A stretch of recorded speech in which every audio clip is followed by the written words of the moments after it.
Bonjour à tous, on se retrouve pour une nouvelle vidéo. Aujourd'hui, on va s'attacher à un monument de la ville close, et notamment un des hôtels particuliers qui ont eu la chance de survivre aux destructions de 44 et qui est un des plus beaux bâtiments du XVIIIe siècle de la ville. Il s'agit tout simplement de l'hôtel Audouin de Kernard. Alors, cet hôtel particulier se trouve tout au bas de la rue des Lombards, hein. Lorsque vous descendez cette rue, vous prenez la grande rue et puis vous descendez, et bien c'est le dernier bâtiment sur votre droite, juste avant d'aboutir sur la place Porte d'en Bas. Donc c'était aussi le dernier bâtiment, un des derniers bâtiments dans la pente avant de sortir de la ville par la porte d'en bas. L'avantage de ce bâtiment, c'est qu'il possède une date sur une pierre invisible de la rue, la date de 1766. Donc nous sommes bien dans cette deuxième moitié du XVIIIe siècle, qui est un siècle important pour l'urbanisme d'Hennebont, puisque à cette période-là, eh bien, on a détruit la porte d'en bas depuis à peu près une vingtaine d'années, et on a créé des quais. Donc on a une nouvelle activité qui se met en place sur le port. On va également avoir la construction à peu près dans le même esprit de l'hôtel de Mauduit, hein, dont il ne reste aujourd'hui que le grand porche qui s'ouvre dans le mur de la Barbacane. Et puis on va voir également à cette période-là, on connaît ça grâce à des dessins et des relevés qui sont aux archives d'Ille-et-Vilaine, eh bien on va avoir des bâtiments, des immeubles de rapport avec des boutiques qui vont être construits directement sur les quais nouvellement aménagés. Donc cet hôtel particulier qui appartient à une grande famille, hein, Jean-Augustin Audouin de Kernard, est né en avril 1736 et va mourir en 1799, hein, le 14 prairial de l'an 7, comme on disait. En 1765, donc juste avant la date que l'on a sur le bâtiment, il est notaire royal. Il va ensuite, en 67, être sénéchal, hein, la juridiction de Couette-Rivas en Brandérion. Et puis en 1773, il installe Vincent du Talouette, hein, qui est le recteur d'Hennebont. C'est un personnage important sur lequel on aura l'occasion de revenir. Ensuite, l'immeuble, pardon, la maison, hein, va passer à son fils, hein, Jacques Guillaume, puis à sa fille Kédette, qui épousera Monsieur Cornic. Au milieu du 19e siècle, en 1839, il sera propriété d'un médecin, Mathurin le Bobinec, hein, de 1839 à 1868. On va retrouver cette famille-là. À un moment donné, c'est la veuve de Monsieur le Bobinec qui sera propriétaire. Il va être revendu à un autre médecin, hein, François Muller, qui va en être propriétaire jusqu'en 1902. Et ensuite, eh bien, c'est Gaston Malat, ingénieur des ponts et chaussées, qui sera propriétaire, et ensuite les propriétaires actuels. Hein, il est souvent connu aussi sous ce nom, hein, d'hôtel Malat.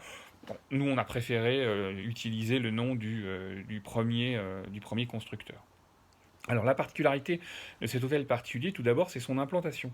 Parce que si on fait très attention, si on regarde le cadastre de 1839, on va se rendre compte que eh bien, Jean-Augustin de Audouin a en fait récupéré trois parcelles, qui étaient des parcelles médiévales, c'est-à-dire des parcelles dont on dit en lanière, hein, c'est-à-dire qui sont étroites et assez longues. Étroites parce que vous aviez sur le pignon et sur le chemin le pignon de la maison en fait, et puis tout ça, ça partait en profondeur avec derrière éventuellement un jardin et d'autres constructions sur l'annexe. Vous aviez à côté une autre de ces parcelles en longueur qui était sans doute un des cheminements pour pouvoir accéder aux parties basses de la tour dite Rospaderne, hein. Depuis le niveau de terre a monté de 5 mètres, mais la restauration de la tour Rospaderne a montré que c'était une tour à gorge, c'est-à-dire qu'elle n'était pas, on va dire, maçonnée complètement, hein, qu'elle était en forme de fer à cheval et qu'elle était totalement ouverte de fond en comble sur l'intramuros. Donc il y avait un accès qui se faisait sans doute par une de ces parcelles. Et puis, vu le relief et la pente de cet ensemble, eh bien, on a une troisième parcelle un petit peu plus haut qui est mise en place, et donc le propriétaire récupère ces parcelles-là et va totalement réorganiser sa maison. euh, il semblerait qu'il y ait des traces en soubassement, notamment sur le mur qui fait côté Blavet, hein, de cet hôtel Audouin, qu'on ait des traces d'un bâtiment plus ancien, peut-être du XVIe siècle, et que voilà, qui est souvenir de la maison médiévale qui se trouvait ici, qui est une maison qui devait sans doute ouvrir sur le pignon, hein, comme on peut le voir notamment sur les maisons un peu plus haut. Alors pas la maison du Sénéchal, puisqu'elle forme un angle, mais sur la maison à pans de bois qui est à côté, qui est un petit peu plus, qui est pas médiévale, hein, mais qui est un petit peu plus récente, on trouve effectivement ce dispositif de maison sur pignon, qu'on va retrouver dans d'autres hôtels particuliers de la ville close. Donc, ce que fait le propriétaire, c'est qu'il va basculer complètement l'entrée de sa maison, c'est-à-dire que la, il va créer, au lieu d'avoir une ouverture sur le pignon et directement sur la rue, eh bien, il va faire une ouverture sur la parcelle avec une courette, avec un grand porche qui existe aujourd'hui, qui permet d'entrer dans la cour qui va être la deuxième parcelle. Et sur la troisième parcelle, il va faire les dépendances avec les écuries et sans doute les logements des valets et cuisiniers qui se trouvaient là, puisqu'on a sans doute des traces d'habitation et d'une cuisine à cet endroit-là. Ça permet notamment de créer un espace entre guillemets d'intimité un peu plus fort, c'est-à-dire qu'on ne rentre plus directement dans la maison, mais au contraire, il faut d'abord franchir le portail pour ensuite être dans la cour. Et ensuite, quand vous êtes dans la cour, vous êtes face à la façade du bâtiment, donc qui est sur le mur Goutreau, hein, qui est le mur le plus long, on va dire, de la maison, celui sur lequel se trouve la gouttière. Et là, on a un léger perron avec avec la porte d'entrée qui est centrale, comme bien souvent, une construction et un dispositif de fenêtres en travée, c'est-à-dire que vous avez un alignement parfait entre la fenêtre du rez-de-chaussée, du premier étage et la lucarne dans les toitures. Même chose au-dessus de la porte centrale, hein, on va avoir fenêtre et lucarne. Dispositif qu'on retrouve de façon plus ancienne, notamment si vous vous en souvenez, à l'hôtel de Quéret, près de la basilique. Donc une construction assez symétrique et assez ordonnée de la maison.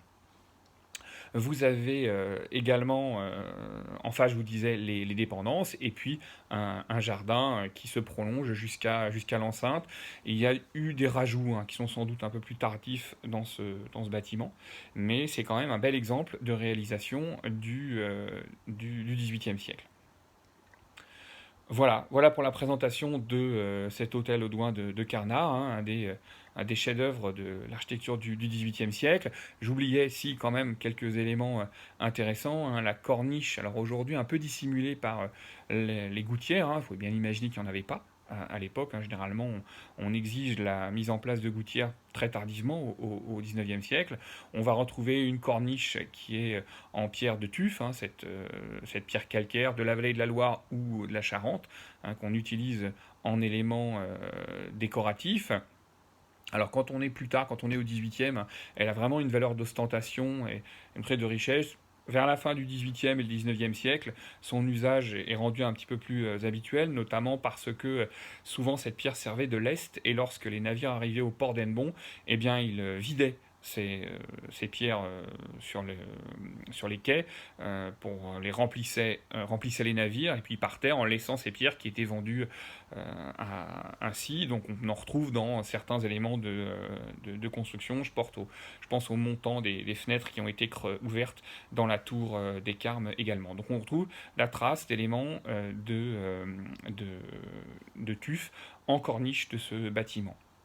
Dernière chose, sur le côté rue, sur le pignon, on voit très nettement que le bâtiment devait être couvert d'un enduit, puisqu'on a une surépaisseur qui se fait, que ce soit pour les fenêtres ou pour les rebords du porche, hein. Évidemment, la mode de la pierre apparente a fait qu'on a fait sauter cet enduit à un moment donné, hein, mais si on regarde du côté intérieur, de ce qu'on peut voir au-dessus du mur, eh bien on voit que le bâtiment conservait un enduit sur son mur Goutreau. Donc c'était exactement la même chose sur le mur Pignon. Voilà, c'était une petite présentation rapide de l'hôtel Audouin de Carnard qui se trouve dans la ville close. Je vous remercie beaucoup de votre attention et je vous dis à bientôt. Au revoir.